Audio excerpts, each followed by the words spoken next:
জীবন, সম্পদ এবং সময় আল্লাহর রাস্তায় ব্যয় করা এবং আল্লাহভোলা মানুষকে আল্লাহর সাথে সম্পর্ক করে দেওয়ার উদ্দেশ্যে গত শতাব্দীর শুরুতে প্রতিষ্ঠিত হয় তাবলিগ জামাত। এখন যা সারা বিশ্বে বিস্তৃত। অরাজনৈতিক সংগঠন হিসেবে এদেশেও বিস্তৃত তাবলিগের কার্যক্রম, যার ফলশ্রুতি প্রতি বছর বিশ্ব ইজতেমায় লাখো মুসল্লির ঢল। তাবলিগের একটি অংশের অভিযোগ, সাধারণ মানুষের এই ভালোবাসাকে পুঁজি করেই ৮০ দশক থেকে তাবলিগের নামে হাদিয়া বাণিজ্য শুরু করেন শীর্ষ নেতাদের অন্যতম অসিফুল ইসলাম। ২০১৩ সালে হেফাজতের কর্মসূচিকে সুবিধা করে দিতে অসিফুল ইসলামের একক সিদ্ধান্তে ঢাকায় বিশ্ব ইজতেমা করারও অভিযোগ তুলেছেন তাবলিগের এই অংশ।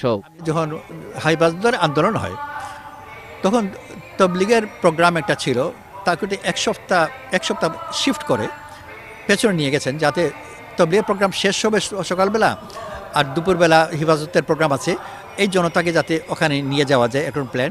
এই জড়িত করে তাবলিগের এই ন্যাসকে হেফাজতের কাছে দিয়ে হেফাজতের কাছে উনি বড় একটা হাই পজিশন পেয়ে যাবেন।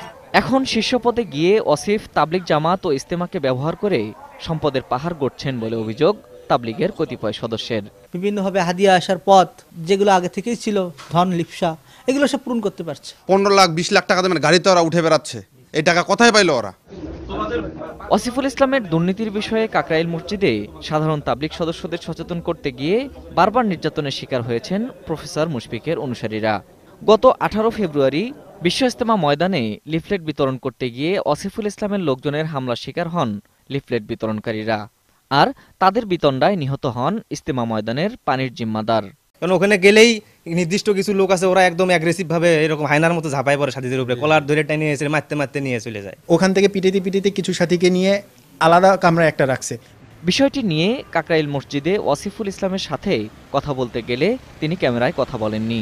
তবে তার বিরুদ্ধে সব অভিযোগ ভিত্তিহীন দাবি করে তিনি জানান, প্রফেসর মুশফিকই রাজনৈতিক উদ্দেশ্যে তার বিরুদ্ধে কুৎসা রটাচ্ছেন। প্রফেসর মুশফিকের অনুসারীরা কোনো মসজিদে তাবলিগ জামাতে অংশ নিতে গেলে অসিফুল ইসলামের লোকজন হামলা করে মসজিদ থেকে বের করে দিচ্ছেন, অভিযোগ কতিপয় তাবলিগ সদস্যের। Ferdous Rahman, ATN news, Dhaka.